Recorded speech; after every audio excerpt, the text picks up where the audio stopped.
São hoje meus convidados, Luís Filipe Carvalho, Pedro Santos e Steven Santos. A todos, muitíssimo obrigado pela vossa presença, sobretudo neste dia de nervos. Nós não estávamos propriamente à espera deste resultado, sobretudo tendo em conta que os mercados antecipavam que seria o Remain que iria vencer, dado os bons comportamentos que a Bolsa tinha vindo a revelar nos últimos dias. Verdade, e eu ontem confesso que não me deitei propriamente cedo a ir acompanhando o tema e achei que o assunto estava fechado, ou seja, achei que a Inglaterra continuaria, o UK continuaria no espaço europeu. Mas não, foi uma grande surpresa de manhã quando tive a notícia, de facto, que com a saída. Enfim, agora vamos ter aqui isto agora é uma caixa de Pandora, não é? O que me preocupa aqui um bocadinho nisto é que aparentemente ninguém terá quantificado quanto é que isto vai custar, não é? Em termos económicos, em termos políticos, em termos diplomáticos, enfim, em todas as áreas, nas várias vertentes pelas quais quisermos olhar. Vamos ver desvantagens para um lado e para o outro, não é só para os ingleses, é para os europeus também, sendo certo que isto vai ser uma coisa que vai demorar bastante tempo a resolver. Steven, para os investidores isto tem sido um dia de nervos, com máximos históricos a serem batidos em todas as vertentes. O que é expectável que se vá seguir? É óbvio que este nervosismo era de alguma forma antecipável, mas e os próximos dias? Vão continuar assim ou haverá uma calmia expectável?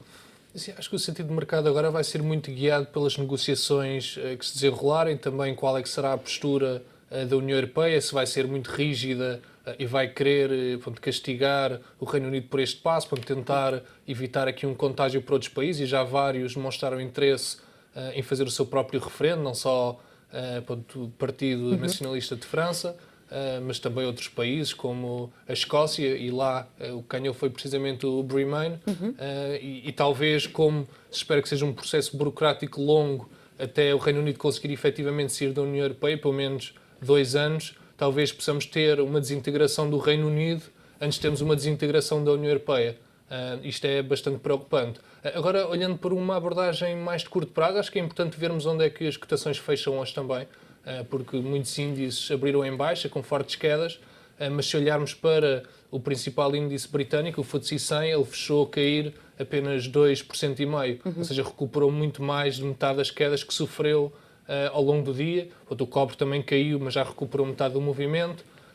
Eu diria que a maior preocupação agora até nem é o Reino Unido, mas sim a periferia, porque o DAX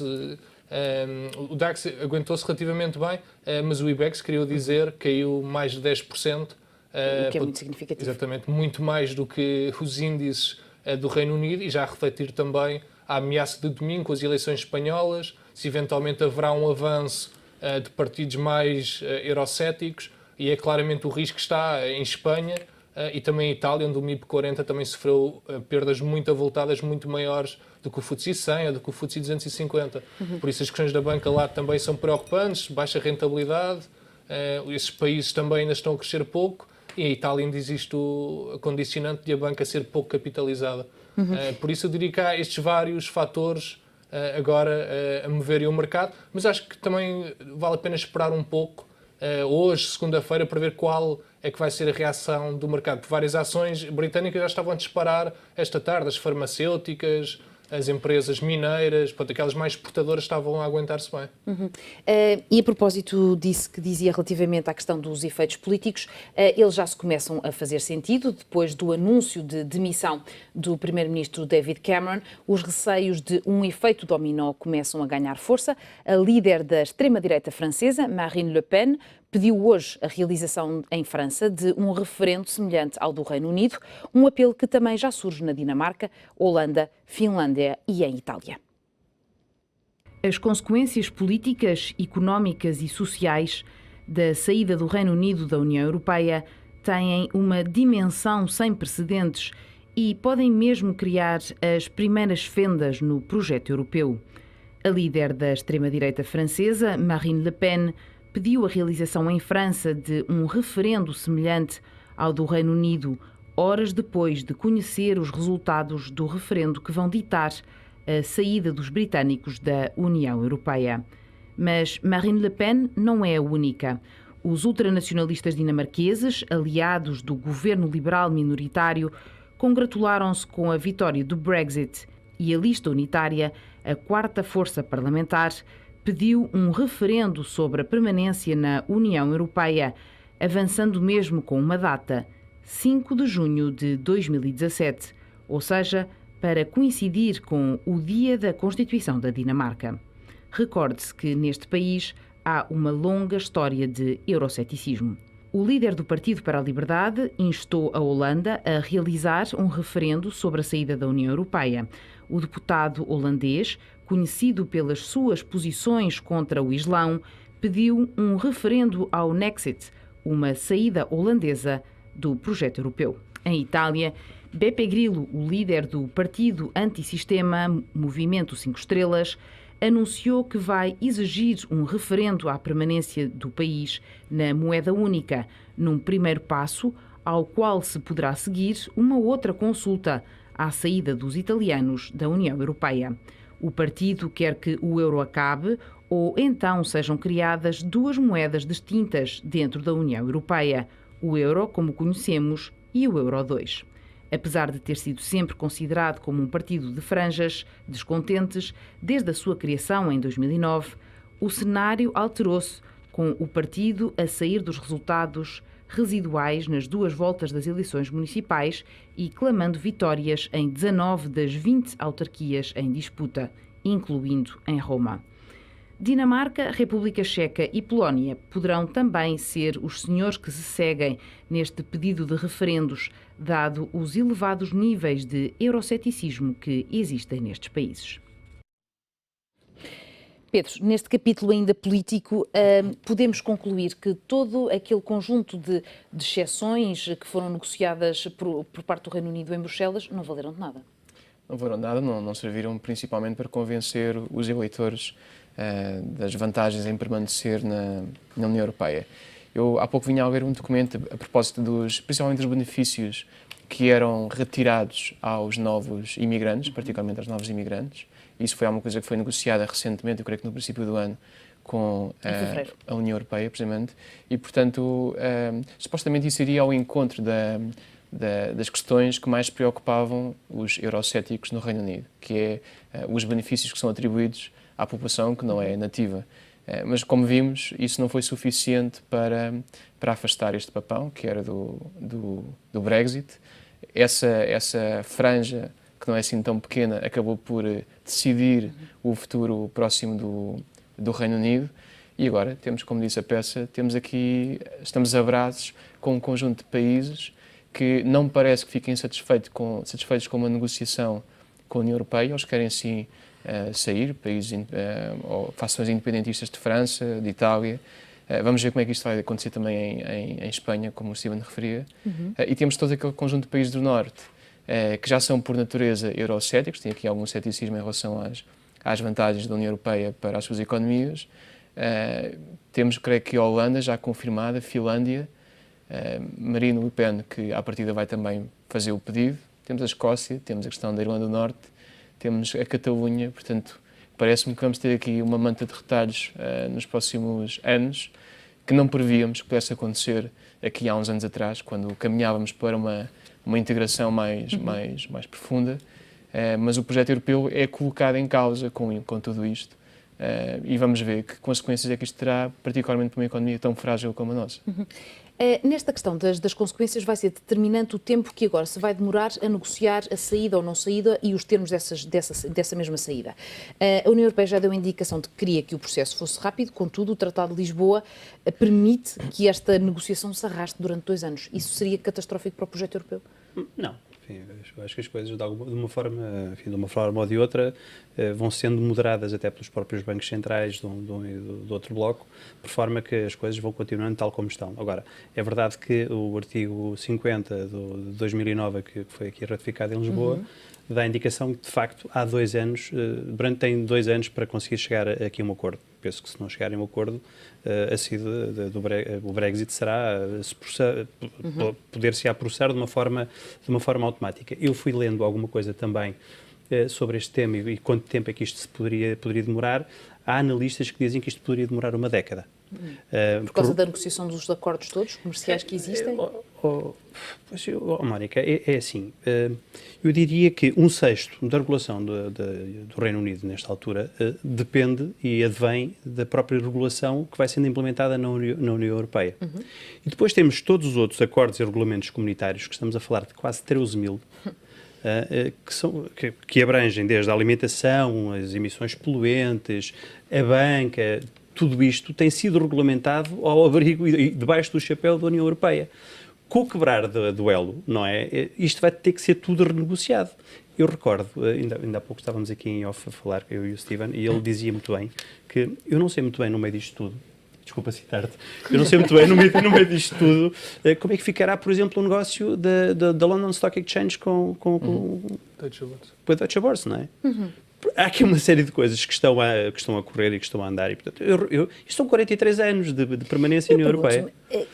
Há algumas sondagens até que agora dizem que os britânicos nem sequer percebiam muito bem o que é que queria dizer Brexit. Pergunto, faz sentido que quando de repente as pessoas se aperceberem verdadeiramente da dimensão do que é que está em causa, se tente voltar atrás? Até porque a diferença também não foi tão esmagadora quanto isso.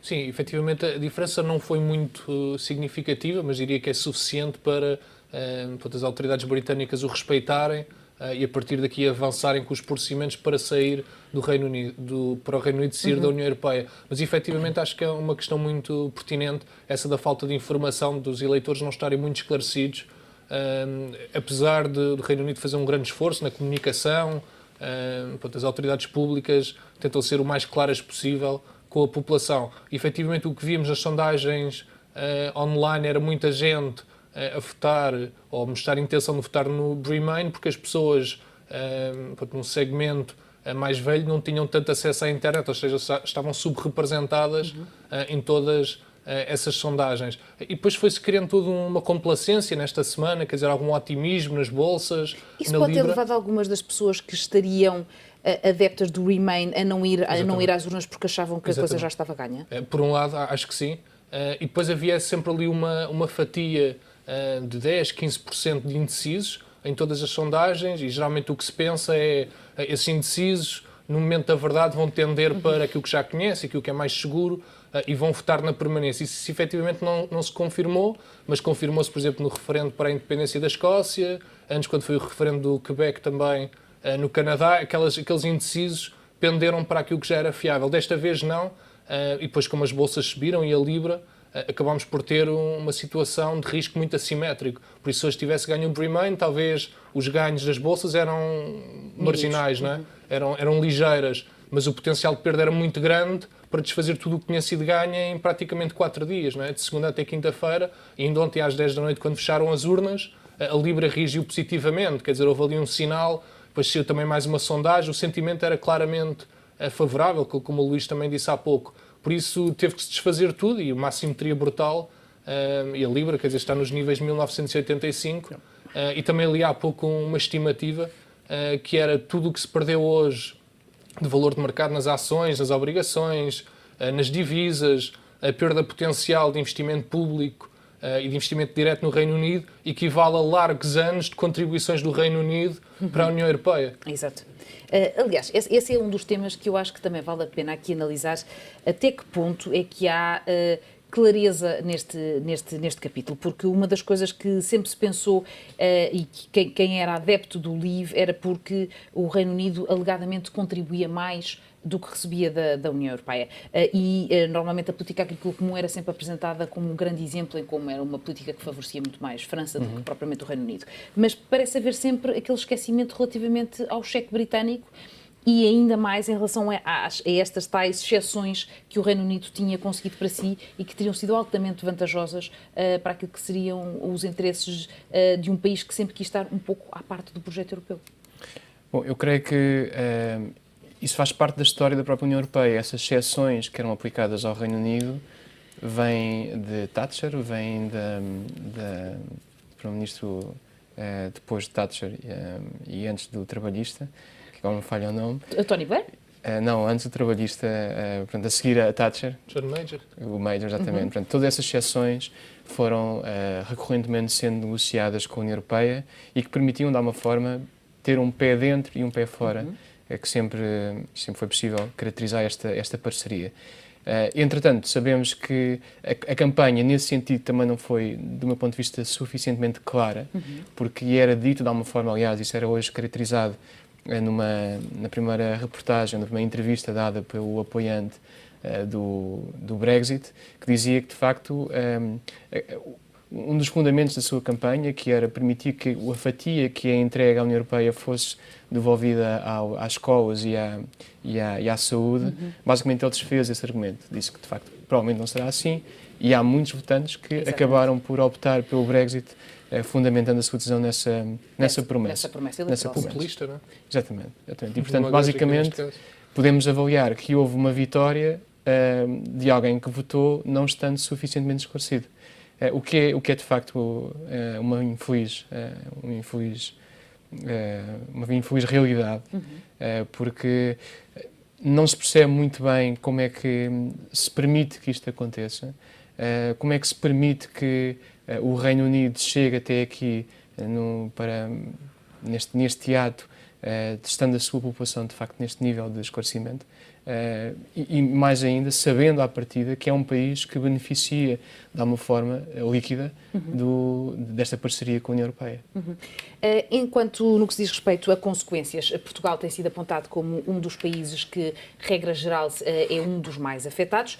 O Presidente da República Portuguesa, Marcelo Rebelo de Sousa, diz que respeita o voto dos ingleses, mas que lamenta o desfecho. Marcelo sublinha que o Reino Unido continua a ser Europa e que Portugal continua a ser parceiro há mais de 600 anos. O Presidente da República Portuguesa diz que a resposta da União Europeia deve ser rápida, coesa e unida para que se possa reforçar os valores da União Europeia. 5 ideias fundamentais. Primeiro, respeito da vontade do povo britânico. Segundo, lamento por essa decisão, olhando à história e ao momento que vivemos. Terceiro lugar, a ideia de que o Reino Unido continua cultural, económica e em termos de paz e segurança a ser Europa. E que nós somos aliados do Reino Unido há mais de 600 anos. Isso continua de pé. Quarta ideia, a resposta da União Europeia deve ser rápida, deve ser coesa, unida e deve repensar e reformar o que é necessário para afirmar os seus valores. Finalmente, Portugal continua na União Europeia com determinação e vai estar atento à defesa dos portugueses que vivem no Reino Unido, que têm ligações com o Reino Unido e que podem ser afetados por esta decisão do Reino Unido. É tudo. O Primeiro-Ministro considera que este é o momento da União Europeia demonstrar que o caminho não é a desintegração. António Costa defende que a saída do Reino Unido é uma má notícia para quem defende o projeto europeu e que o desafio é ter uma Europa melhor. É óbvio que este é um dia triste, hoje, para quem acredita na União Europeia. Ver partir um dos principais Estados-membros da União Europeia não é uma boa notícia. Temos que respeitar essa decisão do povo britânico, obviamente, mas não é uma boa notícia. Este é um momento dos 27 dar um sinal muito claro aos cidadãos europeus que o caminho não é a desintegração. E a melhor forma de nós promovermos a União Europeia e não fomentarmos a sua desintegração é, pelo contrário, investir nas mudanças que são necessárias para que a Europa possa seguir de uma forma mais útil e melhor para todos os cidadãos. Os cidadãos europeus não querem mais burocracia, mas querem, por exemplo, mais cooperação policial para combater o terrorismo. Não se trata de mais, nem de menos, trata-se de ter melhor Europa e uma Europa mais útil. O líder parlamentar do PSD, Luís Montenegro, diz que as consequências financeiras que decorrem para Portugal da saída do Reino Unido dependem, sobretudo, da política económica seguida pelo governo de António Costa. Luís Montenegro sublinha que é preciso enfatizar que estamos, sobretudo, dependentes de nós próprios. Que não deve colocar em causa o essencial deste projeto, que tem, naturalmente, agora que se adaptar a esta nova realidade e deve também ter resultados que possam suster e possam ser o pretexto do reforço de posições mais extremistas, mais populistas, que um pouco por toda a Europa se vão manifestando. Creio que há dois planos em termos de consequências para o nosso país. Um primeiro plano de que falava há pouco, que é o nosso papel no processo de construção da Europa, do reforço do sentido de salvaguarda da prosperidade económica e também do bem-estar social, do Estado Social. Esse é um plano mais, diria, transversal. E há depois um plano mais interno que tem a ver com aquilo que é o nosso contributo em termos da nossa prestação também económica e financeira. E desse ponto de vista, o que é preciso enfatizar é que nós estamos, sobretudo, dependentes de nós próprios. Como ainda esta semana, de resto, as instituições europeias assinalaram os riscos que impendem sobre Portugal, nomeadamente na política orçamental e na política económica, são riscos de natureza interna. Pedro Filipe Soares, deputado do Bloco de Esquerda, sublinha que este referendo serviu para discutir os extremos, mas não para discutir nenhum tipo de construção europeia. Na opinião do deputado do Bloco de Esquerda, este resultado aconteceu porque a Europa foi incapaz de responder aos anseios das suas populações. Já tínhamos todos antecipado um resultado muito dividido e por isso seria por uma nesga aquele que venceria este referendo. Em primeiro lugar, esta constatação. Estamos perante um país altamente dividido, quase a meio, sobre a opinião em relação a este referendo. Em segundo lugar, uma avaliação à campanha que existiu. Foi uma campanha onde não se discutiu Europa. Discutiu-se uma chantagem por parte daqueles que defendiam a permanência, uma chantagem defensiva, dizendo que ou era a permanência na Europa ou o caos, nada construtivo, e uma chantagem contra os imigrantes, dando espaço para todo o argumentário da direita xenófoba, populista, nacionalista e aqui fazendo esse caminho para ganhar uma maioria social no Reino Unido. É, portanto, a segunda das conclusões é que este referendo serviu para discutir os extremos, mas não para discutir nenhum tipo de construção europeia. Porquê é que isto aconteceu? Acho que essa agora é a pergunta que interessa responder. Acontece porque há uma Europa incapaz de responder aos anseios das suas populações, com uma taxa de desemprego brutal, com uma estagnação económica, com uma inexistência de um futuro em que se diga às pessoas que elas vão viver melhor do que vivem no presente, mas com promessas de que há muitas coisas piores aí ao virar da página, particularmente para os mais novos. Falta de qualidade de emprego, falta de direitos, ausência de perspectivas de futuro. Ora, quem não garante uma melhoria da qualidade de vida perde apoio popular. Quem tem agendas de austeridade, de arrogância perante os povos, perde apoio popular. Quem tem consecutivamente a vontade de calcar a opinião democrática dos povos, dizendo discutam os países o que discutirem, decidam o que decidirem, elejam que governos elejam, os resultados das políticas europeias não mudam, bem, então esses de facto estão a escolher este tipo de resultados e a perda desse apoio popular. Eu creio que se não houver nenhuma mudança, este é mesmo o princípio dessa desintegração. Agora, isto não é a doença, isto é um sintoma da doença. A doença é haver uma Europa que não existe para defender as suas populações, que as ignora, que virou as costas para elas. Reparem que quando o Bloco de Esquerda dizia que temos que fazer um referendo ao Tratado de Lisboa para envolver as populações, havia ordens da Europa para não haver referendos. Quando dizíamos, mas há um tratado orçamental que querem que tenha restrições sobre as nossas decisões democráticas, sobre os orçamentos que nós aprovamos em Portugal, disseram-nos que não era possível haver um referendo. Esta questão toda dos impactos que o referendo possa ter em Portugal.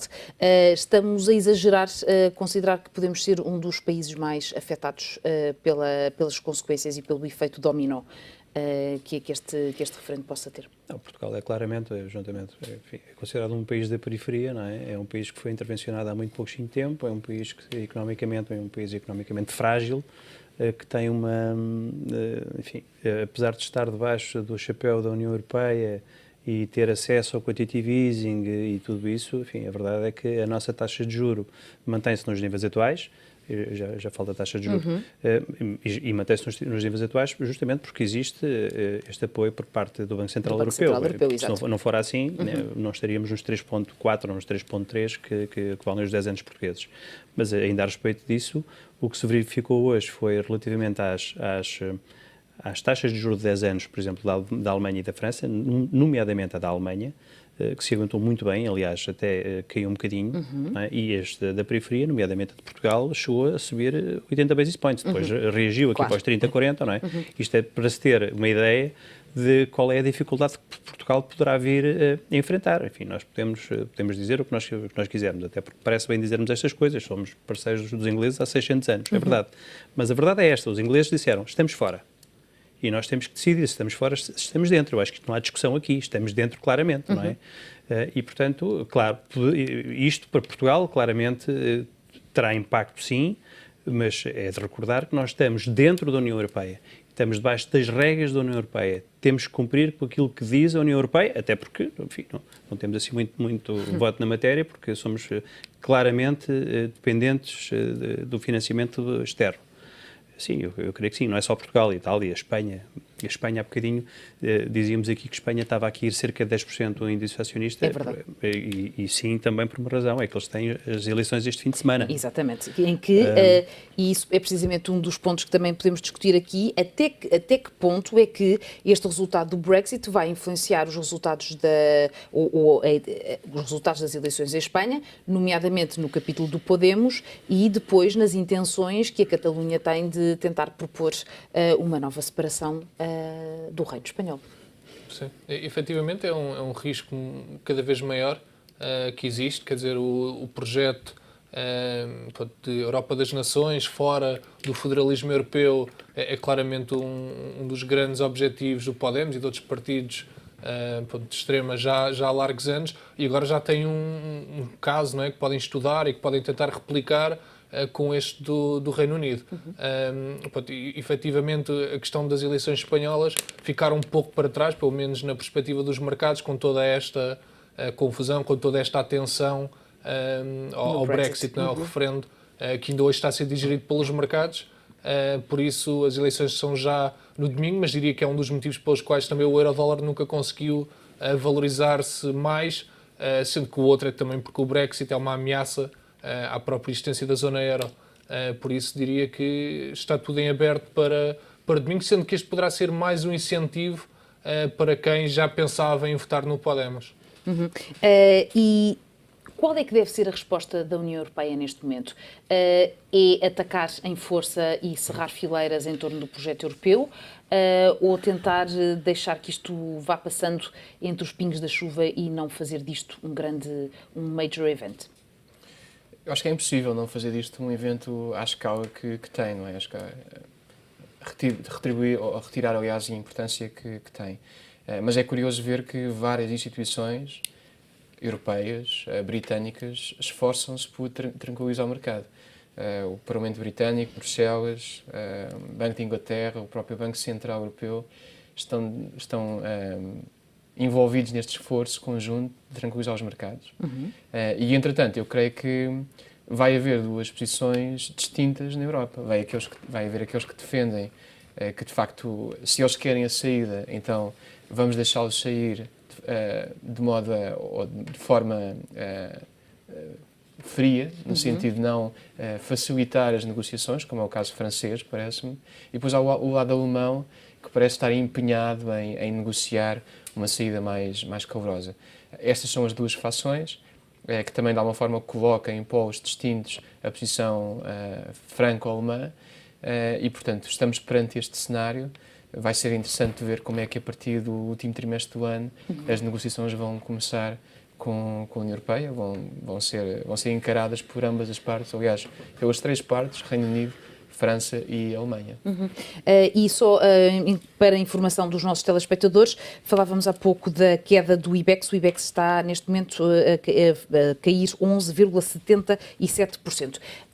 Luís, quais são as suas expectativas relativamente ao encontro que já está agendado entre Angela Merkel com François Hollande e, falha-se-me agora a memória, do terceiro líder europeu. E também relativamente à conferência, à teleconferência que foi feita esta manhã entre os ministros das Finanças do G7. Isto agora tem que haver aqui alguma concertação. Aliás, eu fui defendendo durante este tempo todo que uma da grande importância que a Inglaterra tinha no meio de tudo isto, que o Reino Unido tinha no meio de tudo isto, era a sua capacidade diplomática.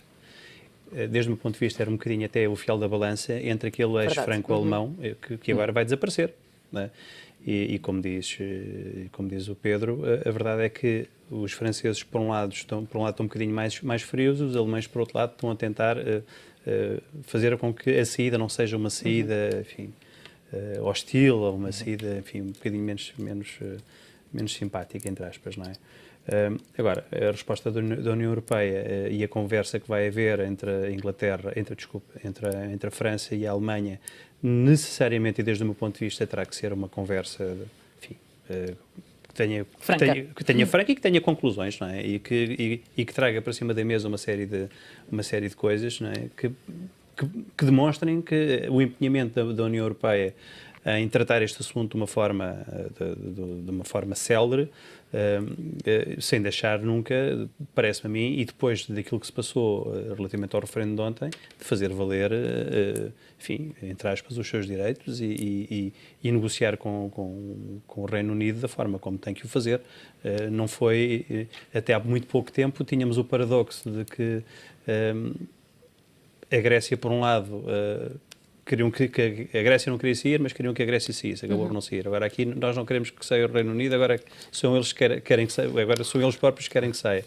Enfim, se bem que não é comparável o Reino Unido com a Grécia, pois evidentemente não é. Agora, parece-me a mim que vai faltar aqui uma peça fundamental neste xadrez todo e eu vejo com muita preocupação o que é que poderá suceder daqui para a frente. Também este Brexit vai ter seguramente uma gigantesca influência do outro lado do Atlântico. Janet Yellen, na sua última reunião, sublinhava que estava dependente do resultado do Brexit para tomar uma decisão sobre o que fazer relativamente à política monetária norte-americana. O que é que lhe parece que agora vai ditar os destinos? É assim, no calor de um dia destes, as reações são todas muito extremadas, não é? As ações, as obrigações, inclusive as taxas. Por isso, neste momento, o que o mercado está a esperar é zero. A probabilidade de aumento da taxa de juros, 0% em vários meses. Em dezembro, na reunião de dezembro, está a atribuir apenas 13% e em janeiro 17%. Ou seja, para este momento, o mercado de futuros não desconta absolutamente nada até início do ano que vem e é que já começa a haver mais algum otimismo. Eu acredito que nas próximas semanas a perspectiva muda um pouco. Efetivamente, Yellen acaba por ter alguma razão no meio disto tudo. Com aquela preocupação que eu ainda considero um pouco excessiva, mas ela referia sempre os riscos globais, os desenvolvimentos que poderiam acontecer noutras partes do mundo, e efetivamente este materializou-se. A situação da China está relativamente estabilizada, outros focos também estão mais ou menos controlados, mas este materializou-se, este cisne negro, digamos assim, e agora acaba por lhe trazer motivos para não atuar praticamente até final do ano. Mas eu diria que, caso recupere o sentimento, e acho que isso vai acabar por suceder mais cedo ou mais tarde, aí começam talvez a haver perspectivas para subir, quem sabe, na reunião de 14 de dezembro. As eleições também presidenciais são no final do ano, em novembro, aí também poderá ser um cisne negro, não é? Por outros motivos, não é? Não um risco global, mas esse mais um risco doméstico político, não é? Aí ela já não dará tanta importância, por não ser um fator económico. Mas diria que é bastante incerto, quer dizer, estas expectativas todas que tivemos para a subida de taxas de juros acabaram por ser muito boas no início do ano, depois veio logo a história da China, caiu tudo, recuperámos praticamente tudo e agora temos o Brexit. Por isso, há uns anos atrás as pessoas queixavam-se que não havia volatilidade nos mercados. Agora tem volatilidade com fartura. Agora é coisa que não falta. Vamos agora fazer uma ligação em direto para Londres com Bernardo Ivo Cruz, que é o presidente da Câmara de Comércio Luso-Britânica. Olá, viva, boa tarde, Bernardo. Qual é que é o sentimento que se vive hoje junto da comunidade portuguesa e, sobretudo, de quem faz negócios com o Reino Unido? Boa tarde, Mónica. Boa tarde. O sentimento que se vive hoje é de dúvidas e perguntas. Nós sabemos que o Reino Unido saiu ou sairá da União Europeia, mas não sabemos mais nada. Não sabemos quando é que vai começar o processo formal de saída do Reino Unido da União Europeia. O primeiro-ministro Cameron demitiu-se anunciando que sairá em outubro, a tempo do próximo primeiro-ministro ou do próximo líder dos conservadores atuar já como líder do partido no Congresso do partido em outubro, e que será esse novo líder que irá iniciar o processo. Portanto, não sabemos quando é que começa o processo, Não sabemos o que é que os apoiantes da saída do Reino Unido, os apoiantes do Brexit, esperam desse processo. Durante as 4 semanas de campanha nunca ficou claro que modelo de negócio, que modelo de participação do Reino Unido no mercado comum e no mercado mundial eles esperavam e defendiam. Houve versões para todos os gostos, desde continuar no mercado interno até fazer acordos preferenciais com a Albânia. E, portanto, só sabemos que vão sair. Não sabemos nem quando, nem como, nem em que condições. E não saberemos durante algum tempo. E do ponto de vista político, antecipa-se agora um momento de grande tensão depois da queda, do anúncio de demissão por parte do primeiro-ministro britânico? Está tudo em ebulição. O primeiro-ministro britânico sai pelo seu pé, não sabemos quem seguirá, pensa-se que será o ex-presidente da Câmara de Londres, Boris Johnson, mas poderá ser ele como poderá ser outra pessoa qualquer.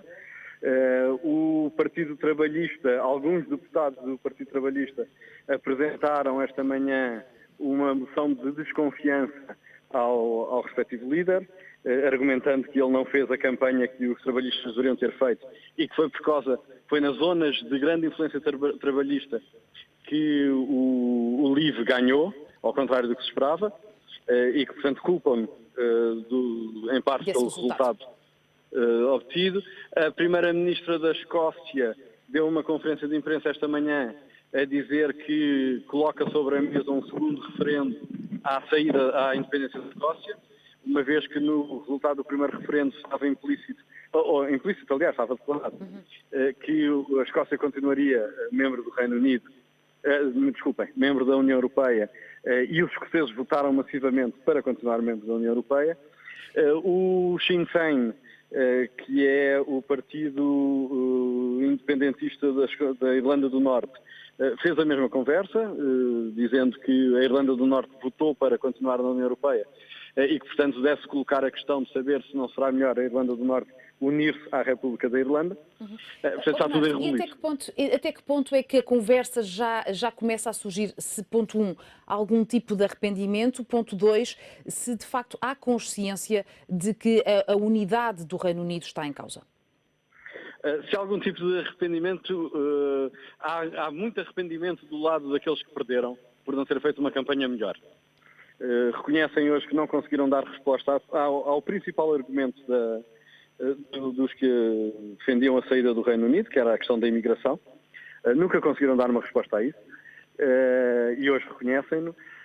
E quanto à unidade do Reino Unido, sim, claramente, nomeadamente em relação à Escócia, porque a Irlanda do Norte poderá ser uma questão, e poderá ser uma questão importante por uma razão. Os acordos de Sexta-feira Santa, que foram os acordos que resolveram a violência na Irlanda do Norte, que foram ainda negociados no tempo do Blair, baseiam-se numa livre circulação entre a República da Irlanda e a Irlanda do Norte, ou Ulster, e numa participação muito, não diria intensa, mas muito viva do Governo da República da Irlanda nas questões da Irlanda do Norte, para que a comunidade católica se sentisse apoiada e protegida e defendida. Com a saída do Reino Unido da União Europeia, fica por saber como é que os acordos de Sexta-feira Santa vão continuar a ser implementados. E, portanto, se embora, deixa-me só dizer isto, Mónica, rapidamente. Muito rapidamente, por favor. Muito rapidamente. Se a questão da Escócia é mais premente, a questão da Irlanda do Norte tem um potencial de asneira muito maior. Bernardo, muitíssimo obrigado pela sua análise e pela sua presença aqui no Fecho de Contas. Obrigado. Pedro, uma última pergunta muito rapidamente. O FMI também já disse que está pronto a apoiar diversos países em caso de necessidade e caso este efeito de contágio do Brexit se venha a intensificar. Parece-lhe que vamos estar perante a emergência de uma nova crise financeira ao estilo da que vivemos em 2008? Não, parece-me dramático demais. É verdade que isto vai causar aqui fortes ondas de choque na União Europeia. Nos Estados Unidos já percebemos que a sua política monetária está condicionada, portanto é um evento muito relevante, mas comparar esta crise, ou esta hipotética crise, com as últimas crises financeiras parece-me dramático demais. é necessário estar atento, e o Banco Central Europeu, o Banco de Inglaterra, a própria Fed já manifestaram preocupação, mas não, Porque se aprendeu também muito com a crise de 2008 no que diz respeito, sobretudo, aos eventuais riscos de escassez de liquidez no mercado. Sim, e isso tem sido evidente com os esforços feitos pelos vários bancos centrais. Aliás, Mark Carney já tinha dito a semana passada que está preparado para seguir o modelo de facilitismo monetário como foi feito pela União Europeia, ou neste caso pelo BCE, em 2012. Portanto, há de facto um despertar de consciência para essa necessidade e, portanto, eu acho que isso vai impedir que entremos aqui num descalabro financeiro que nos leva a uma crise como aquelas que aconteceram há poucos anos. Até que ponto é que provavelmente os bancos centrais até já atuaram no mercado hoje e que as coisas não tenham sido piores precisamente por isso? Nota-se que sim, que possam ter atuado, desde logo porque se verificou na abertura dos mercados, aquilo foi assustador, não é? Para quem assistiu e para quem esteve, logo para a pesquinha, enfim, aquilo foi uma coisa extraordinária, não é?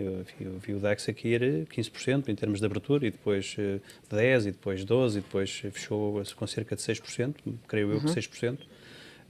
Houve aqui alguma recuperação, não digo em equity, porque depois o equity foi um bocadinho reflexo daquilo que foi acontecendo no mercado de obrigações. Agora, parece-me a mim que se notou claramente que os bancos centrais interviram e eles foram dizendo claramente, nestes últimos tempos, que estariam em contacto, tanto o Banco de Inglaterra, como o Banco Central Europeu, como a própria Fed, no sentido de poderem injetar liquidez e poderem intervir em caso de ter sucedido aquilo que acabou por suceder e que ninguém queria que sucedesse. Quer dizer, queria, mas pelo menos aqui no resto da Europa, de uma forma geral, não se queria. Nos mercados financeiros não eram isto que queriam e, portanto, eu estou convencido que os bancos centrais atuaram durante o dia de hoje. Meus senhores, muitíssimo obrigado pela vossa presença aqui no Fecho de Contas.